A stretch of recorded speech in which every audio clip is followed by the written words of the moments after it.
سورۃ الحشر 28واں پارہ ہے، آیت نمبر 8۔ اعوذ باللہ من الشیطان الرجیم، بسم اللہ الرحمن الرحیم۔ للفقراء المهاجرين الذين أخرجوا من ديارهم وأموالهم يبتغون فضلا من الله ورضوانا وينصرون الله ورسوله أولئك هم الصادقون۔ صدق اللہ العظیم۔ علماء فرماتے ہیں کہ آپ صلی اللہ تعالیٰ علیہ وسلم کے حق میں اللہ نے یہ جو فرمایا، جو پیغمبر تمہیں دے وہ لے لو، اور جس سے پیغمبر تمہیں روکے اس سے رک جاؤ۔ یہ صرف اس معاملے میں نہیں کہ مال فے میں تقسیم کا، بلکہ زندگی کے جس شعبوں میں آپ صلی اللہ علیہ وسلم کی تعلیمات ہیں ان تعلیمات پر عمل کرنے والے بن جاؤ۔ عبداللہ بن مسعود رضی اللہ تعالیٰ عنہ ایک مرتبہ ایک عورت سے کہنے لگے، فرمانے لگے کہ اللہ پاک نے لعنت فرمائی ہے، کہ حضور پاک صلی اللہ تعالیٰ علیہ وسلم نے ارشاد فرمایا ہے کہ اللہ پاک لعنت کرتے ہیں اس عورت پر جو عورت دوسری عورت کے بال لے کر اپنے بال کے ساتھ جوڑتی رہتی ہے۔ تو بال دینے والے پر بھی لعنت اور بال لینے والے پر بھی لعنت ہے۔ اس طرح گدوانے والے پر اور گودنے والے دونوں پر جو ہیں اللہ کی طرف سے لعنت ہوتی ہے۔ جو عورتیں اپنے دانتوں کو رگڑ رگڑ کے اس کے اندر حسن پیدا کرنے والی ہے ان پر بھی اللہ کی طرف سے لعنت ہے۔ اب اس طرح کہ آپ صلی اللہ تعالیٰ علیہ وسلم کے روایات کو بیان کر کے اس عورت کے سامنے یہ وعیدات رکھ دیں۔ عورت کہنے لگی میں تو اللہ کے قرآن کے اندر یہ چیزیں نہیں پاتی ہوں، آپ کیوں مجھے منع کرتے ہیں؟ آج کل بھی بہت سارے لوگ کہتے ہیں جی ہمیں قرآن میں بتا دیجئے، قرآن میں یہ کہاں آیا ہوا ہے؟ تو حضرت عبداللہ بن مسعود رضی اللہ تعالیٰ نے یہ آیت سامنے پیش کر دی، ما آتاکم الرسول فخذوہ۔ بعض چیزیں اللہ نے قرآن میں اجمالاً بیان فرمائی ہے، ہمارے ذہن کی رسائی اس تک نہیں ہو سکتی، آپ صلی اللہ تعالیٰ علیہ وسلم نے اس کی تفصیل احادیث کے اندر بیان فرمائی ہے۔ اس لیے جو اللہ فرماتے جو میرا پیغمبر آپ کو دے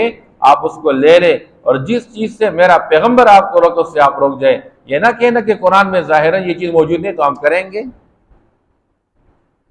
بعض چیزیں آپ صلی اللہ علیہ وسلم احادیث کے اندر بیان فرمائی، ہم نے احادیث کی روشنی میں بھی زندگی میں ان ساری چیزوں کو لینا ہے، اور جن چیزوں سے حضور پاک نے حدیث کے اندر منع کیا اس سے اپنے آپ کو روکنا ہے۔ بہرحال اللہ نے مال فے کے حوالے سے ایک اور مستحق لوگوں کا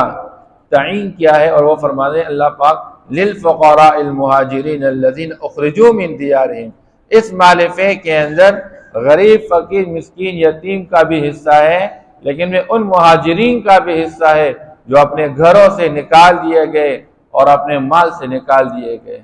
آپ صلی اللہ علیہ وسلم اپنے صحابہ سمیت مکہ مکرمہ کے اندر زندگی گزار رہے تھے، لیکن مکہ کے لوگوں نے اس درجے تکالیف اور پریشانی میں مبتلا کر دیا کہ ہجرت پر مجبور کیے گئے، اور آپ صلی اللہ علیہ وسلم صحابہ سمیت مکہ مکرمہ چھوڑ کر مدینہ منورہ ہجرت کر رہے ہیں۔ جس مکہ کی محبت جہاں پر بندے کی پیدائش اور جہاں پر بچپن کی زندگی گزار چکے ہیں، جہاں سے زندگی کی یادیں وابستہ، اور جہاں سے نکلتے ہوئے آپ صلی اللہ علیہ وسلم خود فرما رہے ہیں مجھے آپ بہت زیادہ محبوب ہے، لیکن کیا کروں یہاں کے لوگ مجھے چھوڑ نہیں رہے ہیں۔ اور آپ صلی اللہ علیہ وسلم مدینہ منورہ سے نکلے، اور حضور پاک صلی اللہ علیہ وسلم مدینہ منورہ سے نکل رہے ہیں، اور پیچھے آپ صلی اللہ علیہ وسلم کا گھر، اس پر حضرت عقیل قبضہ کر رہے ہیں، یہاں تک کہ حضرت عقیل پھر اس کو فروخت بھی کر چکے، ابھی اسلام قبول نہیں کر چکے تھے حضرت عقیل رضی اللہ تعالیٰ عنہ۔ صحابہ کے گھروں پر قبضے کیے گئے، ان کی زمینوں پر قبضے کیے گئے، ان کے مال پہ قبضہ کیا گیا۔ صہیب رومی رضی اللہ تعالیٰ عنہ ہجرت کرنا چاہ رہے ہیں، اور ان کو کافر مشرک روک رہے ہیں اور کہہ رہے ہیں کہ آپ جب ہمارے پاس مکہ آئے تھے آپ کے پاس کچھ نہیں تھا، آپ نے یہاں ہمارے ہاں کمائی کر کے پیسہ جمع کیا ہوا ہے، اب تو ہجرت کر رہا ہے، ہم تمہارا راستہ بند کرتے ہیں، ہم تمہیں اجازت ہی نہیں دے ہجرت کرنے کی۔ اس نے کہہ دیا بھائی بات یہ ہے جتنا مال میں تم سے کما چکا ہوں اگر تم لوگوں کو وہ سارا مال میں حوالہ کر دوں پھر میرا راستہ چھوڑ دو گے؟ انہوں نے کہا ہم تمہارا راستہ چھوڑ دیں گے۔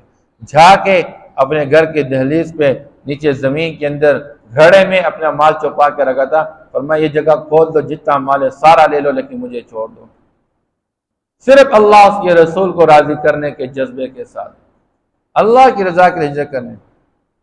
تو وہ صحابہ جنہوں نے اپنے خاندانوں کو چھوڑا اور اپنے مالوں کو چھوڑا، ورنہ کتنا مشکل ہوا کرتا ہے ایک بندہ ایک علاقے میں ایک زندگی گزار کے اور اپنے کاروبار کو ایک نہج پہ پہنچا لیتا ہے اور اپنی زمینوں کو ایک نہج پہ پہنچا دیتا ہے، اور اس سے کہا جاتا ہے کہ چھوڑ اس کو اور اس کاروبار کو چھوڑ کے، اور آگے جا کے کچھ سامنے نظر بھی نہیں آ رہا ہوتا، پتہ نہیں آگے میرا کام کیسے شروع ہوگا، کیسے چل پڑے گا، آیا وہاں پر میرا کام سٹیبل ہو جائے گا کہ نہیں، کوئی نقشہ سامنے نہیں ہے، اور اس حالت کے اندر وہ سب کچھ اللہ کے لیے قربان کر رہا ہے۔ اللہ فرماتے ہیں ایسے لوگوں کے لیے بھی اس مال فے کے اندر حصہ ہے۔ للفقراء المہاجرین الذین اخرجوا من دیارہم واموالہم، جو اپنے گھروں سے نکال دیے گئے اور اپنے مالوں سے نکال دیے گئے، یبتغون فضلا من اللہ ورضوانا، جن کا مقصود اور مطلوب جو کیا حاصل کرنا چاہتے تھے، یبتغون فضلا من اللہ، اللہ کی طرف سے فضل تلاش کر رہے تھے، ورضوانا، اور اللہ کی رضا تلاش کرنا چاہ رہے تھے۔ یہ وہ دو بنیادی لفظ ہے۔ حضرت شاہ ولی اللہ رحمہ اللہ فرماتے ہیں کہ مسلمان کا مزاج یہ ہوگا کہ ایک طرف یہ فضل باری تعالیٰ کا متلاشی ہوگا تو دوسری طرف یہ رضا باری تعالیٰ کا متلاشی ہوگا۔ مسلمان کا ہر قدم، زندگی کا ہر لمحہ ایک طرف یہ فضل تلاش کرے گا، مراد فضل سے کیا ہے کہ میری دنیاوی زندگی اچھی گزر جائے، دنیاوی زندگی اچھی بنانے کے لیے تگ و دو کر لینا، محنت کر لینا، یہ بھی مومن کی ذمہ داری ہے، لیکن دنیاوی زندگی کو اچھی بنانے کے ساتھ ساتھ اپنے اللہ کو راضی کر لینا، یہ بھی مومن کی ذمہ داری ہے۔ آج ہم افراط اور تفریط کا شکار ہو گئے۔ ایک بندہ تو اپنی دنیاوی زندگی کو بہتر بنانے کی کوشش بہت اعلیٰ درجے کی کر رہا ہے، میری رہائش اعلیٰ درجے کی، میری سواری اعلیٰ درجے کی، میرے کپڑے اعلیٰ درجے کے، میرے کھانے اعلیٰ درجے کے، لیکن اللہ کی رضا کس درجے حاصل کر رہا ہے؟ اس میں غفلت پائی جا رہی ہے۔ اب آسان اندازہ لگا لے، ابھی 1 گھنٹہ بعد 1.5 گھنٹہ بعد دیکھے یہ گلیوں کے اندر کتنا شور مچ جائے گا، دھوم دھام، روڈ پہ جگہ نہ ملے، بندہ روڈ کراس نہ کر سکے، اتنا رش لگ جائے، اور 1.5 گھنٹہ پہلے کتنی خاموشی سناٹا چھایا ہوا ہے اور مؤذنین آذان دے چکر مساجد خالی پڑی ہوئی ہیں۔ اور جب کسی کہا جاتا ہے او جی ہم تو کہتے ہیں کیا کریں، میرا بیٹا میرے گھر کے اندر سکول نہ جائے تو میرا کیا حال بنتا ہے، اور کیوں وہ سمجھتا نہیں، میں 1-2 مرتبہ کہنے کی وجہ سے وہ اپنا فائدہ نقصان خود سمجھتا ہے، کیوں اس کو پھر میں اس پہ فورس کراتا ہوں؟ وہ گھر میں پڑا رہتا ہے، دکان نہیں جا رہا، وہ اپنے آفس نہیں جا رہا ڈیوٹی کے لیے، ہم 1 دن 2 دن گزارا کر پھر اس کو اٹھا کے بیچتے ہیں بھائی، اور سب سے منتیں کرواتے ہیں بھائی اس کو سمجھاؤ، یہ اپنی زندگی ضائع کر رہا ہے، اپنا وقت ضائع کر رہا ہے، اپنی صلاحیتیں ضائع کر رہا ہے، چونکہ وہ جو نفع ہے وہ ہمیں سامنے ہے کہ اگر یہ بھی اسکول نہیں پڑھے گا، کالج نہیں پڑھے گا، یونیورسٹی نہیں پڑھے گا تو اس کی دنیاوی زندگی تباہ ہو جائے گی، اگر یہ دکان نہیں جائے گا، آفس نہیں جائے گا، یہ تباہ ہو جائے گا۔ لیکن نماز نہیں پڑھ رہا تو کوئی مسئلہ نہیں ہے، روز کے روز نماز ضائع ہو رہی ہے، روز کے روز اس کی نمازیں ضائع ہو رہی ہیں۔ قرآن پاک کو کس درجے ہاتھ لگا رہے ہیں میرے گھر کے بندے، کس درجے قرآن پڑھتے رہتے، کوئی فرق نہیں، مہینے کے مہینے گزر گئے، سالوں کے سال گزر گئے، قرآن پاک ختم نہیں ہو رہا ہے، کوئی مسئلہ نہیں ہے، کیونکہ اس پر جو کچھ ملنے والا ہے یا اس کے نہ کرنے کی وجہ سے جو نقصان ہونے والا ہے وہ آج دنیا میں نظر نہیں آ رہا ہے۔ مسئلہ یہ، اس لیے مومن کا مزاج یہ ہوگا کہ یہ دنیا بھی اچھی بنانے کی کوشش کرے گا، لیکن اس کے ساتھ ساتھ اللہ کو بھی راضی کرنے کی کوشش کرے گا۔ یبتغون فضلا من اللہ ورضوانا وینصرون اللہ ورسولہ، جو اللہ اس کے رسول کی مدد میں لگے رہتے ہیں۔ اب اللہ کو تو مدد کی ضرورت نہیں ہے، اللہ کے دین کی مدد میں لگے ہوئے ہیں، اللہ کے دین کو ترقی دینے کے لیے کوشاں رہتے ہیں۔ اولئک هم الصادقون، یہی لوگ سچے ہیں۔ تو جس طرح ان لوگوں نے اللہ کے واسطے اپنے گھروں کو چھوڑا، مکہ کے اندر اپنی زمینیں چھوڑی، اپنی جائیدادیں چھوڑ دی، اپنا مال چھوڑ دیا، تو آج جب مال فے حاصل ہو گیا ہے تو اسی مال فے کے اندر ان مہاجرین کا بھی حصہ ہوگا۔ اس لیے آپ صلی اللہ تعالیٰ علیہ وسلم نے جب بنی نذیر کے زمینیں اور ان کے گھر ہاتھ آ گئے، ان کا مال ہاتھ آ گیا، آپ صلی اللہ علیہ وسلم نے مہاجرین کو اس میں سے حصہ عطا فرمایا، کیونکہ مہاجرین وہ انصار کے ذمے ان کا بورڈ ڈال دیا گیا تھا کہ جس وقت حضور پاک صلی اللہ علیہ وسلم یا صحابہ ہجرت کر چکے تو مہاجرین کے پاس کچھ بھی نہیں تھا۔ حضور نے انصار کو بلایا اور انصار کو بٹھا کے ترغیب دے دی اور مواخات قائم کر دیے کہ ایک مہاجر دوسرا انصاری، یہ آپ کا بھائی، وہ آپ کا بھائی، فلاں آپ کا بھائی، دو دو کی جوڑیاں بنا کے بھائی چارہ قائم کر دیا، اور انہوں نے انصار نے اتنی محبتوں کا مظاہرہ کر دیا کہ ان کی زمینیں آپ صلی اللہ تعالیٰ علیہ وسلم نے شروع میں زمین کو اجارے پر دینے سے منع فرمایا، اور وہاں انصار سے فرمایا تم یہاں مدینہ کے رہنے والے، تمہاری زمینیں، تمہاری جائیدادیں اور تمہاری فصلیں، تمہارا کاروبار چل پڑا ہے، اور یہ مہاجرین قربانی کر کے اپنی ساری زمینیں اور جائیدادیں چھوڑ چکے ہیں، اب تم یہاں پر اگر ان کو زمین دینا چاہتے ہو کھیتی باڑی کے لیے تو تم لوگوں نے ان سے کچھ بھی وصول نہیں کرنا ہے اجارے کے طور پر۔ یہ اگر زمین کاشت کریں گے تو جو بھی فصل آئے گا وہ انہی کا ہوگا، تو ان سے کچھ وصول نہیں کرو گے۔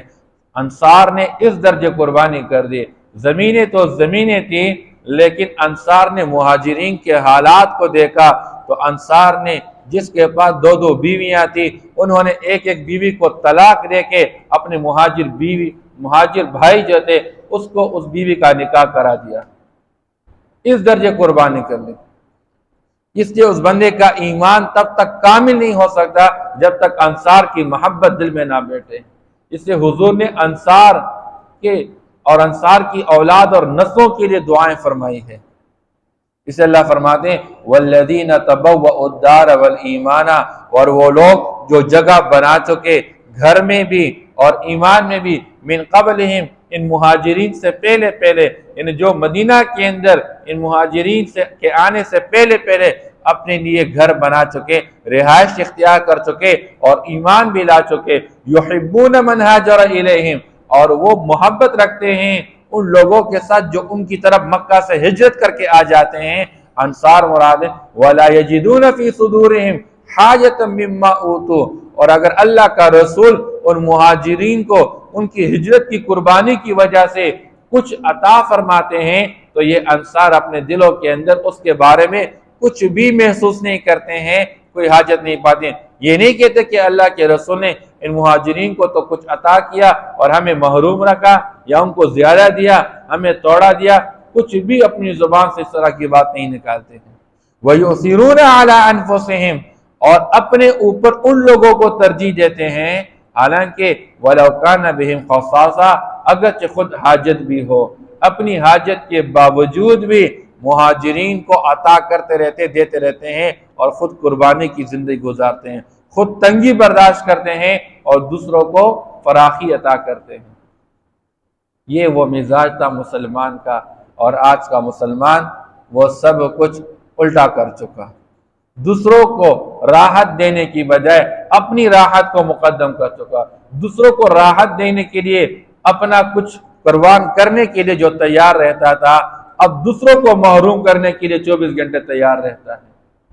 باوجود یہ کہ خود بھی اپنا اللہ نے بہت کچھ دیا ہوتا ہے، پھر بھی سمجھتا ہے کہ اس سے میں پلاٹ قبضہ کر لوں، اس سے جائیدادیں قبضہ کر لوں، اس کا مال قبضہ کر لوں، یہ خالی ہاتھ رہ جائے، بس چاہت یہ رہتی ہے۔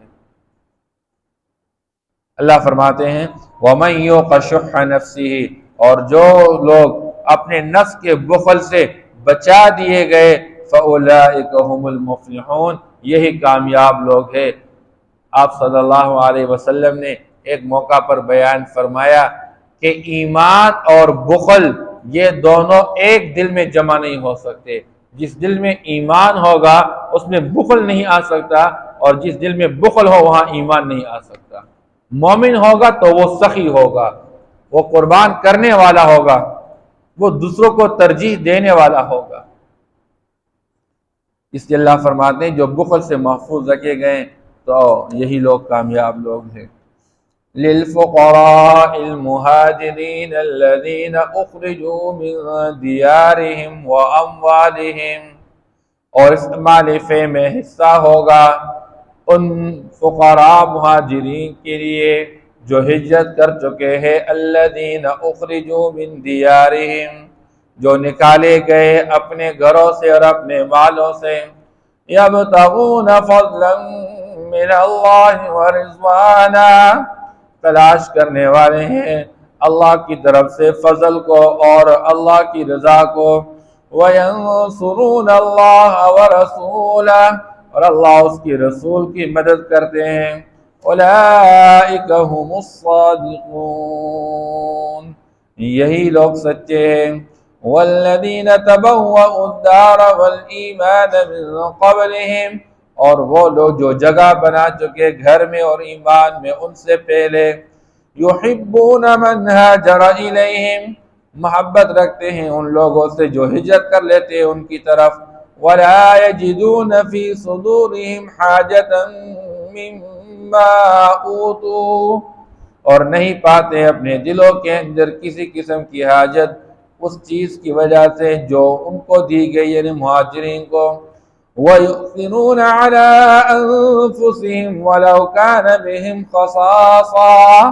اور ترجیح دیتے ہیں اپنی ذات پر دوسروں کو اگرچہ خود ان کی حاجت ہو، وَمَن يُوقَ شُحَّ نَفْسِهِ فَأُولَٰئِكَ هُمُ الْمُفْلِحُونَ، اور جو لوگ اپنے نفس کے بخل سے محفوظ رکھے گئے، بچا لیے گئے، یہی لوگ کامیاب ہیں۔ صدق اللہ العظیم۔